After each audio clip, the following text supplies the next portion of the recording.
Jesus!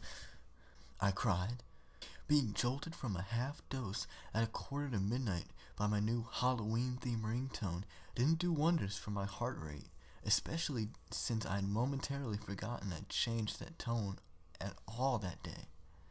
It took me a while to find my phone stuck down in the side of my armchair I was sitting in, not helped by the fact that the only light in the sitting room was the static on the widescreen TV. Unknown number. I answered it. There was no one there. To be honest, I was expecting heavy breathing on the other end, as I was still a little freaked out. But there was no noise at all. I hung up, took a deep breath, and frowned. Maybe I just pocket-dialed myself. My old iPhone could make a fake self-call designed to create a diversion. So if I was having a boring conversation with someone, I could pretend Mom was ringing or something. Although I wasn't familiar at all with this new piece of crap.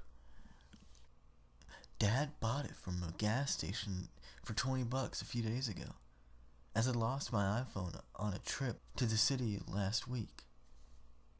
I flicked through the features on the menu screen trying to find the fake call option, but didn't have any luck. For one thing, the screen was about half the size of a credit card. I cursed and decided to watch TV instead, to take my mind off things. I tried using the light off my cell to find the remote with little success. Groaning out of laziness, I hauled myself out of the chair to get to the light switch. Stopping halfway, I registered the fact that I had the TV on the satellite channels when I fell asleep, yet now static from the analog aerial. I ran the rest of the way to the switch and basically punched it. Light flooded the room and my darted eyes saw nothing. After another deep breath, my moment of fear passed. Guess I was a little unused to having the whole house to myself. Mom and Dad were only gone for the night, but it was quite a treat for me since they rarely went anywhere, even during the day. Nowhere to go but fields around this part of the country.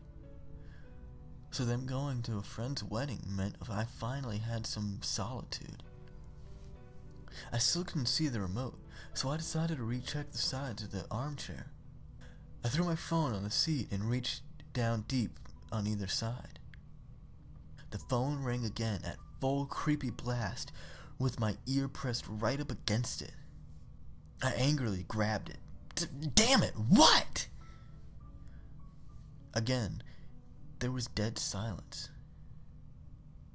Cursing, I threw the phone back on the seat hard. At that moment, the light bulb blew out violently and the power went out, thrusting me into a total darkness. With a shriek, I scrambled to grab my phone again and found it after an instant of blind terror. Using the tiny screen light to see, I panicked and bolted down to my room as fast as I could, jumped into my bed and pulled the covers over my head. I curled into a fetal position.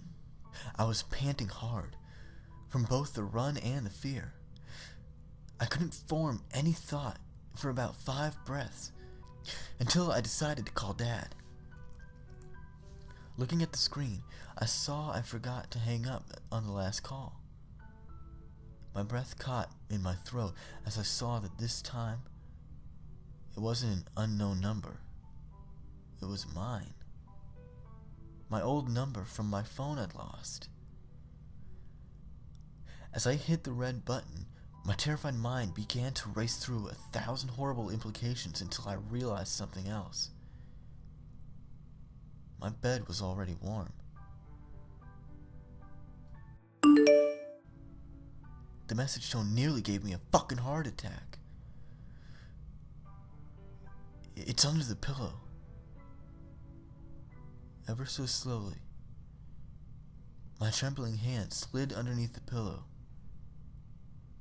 and found the TV remote. From under the covers, I heard my bedroom door close, then lock.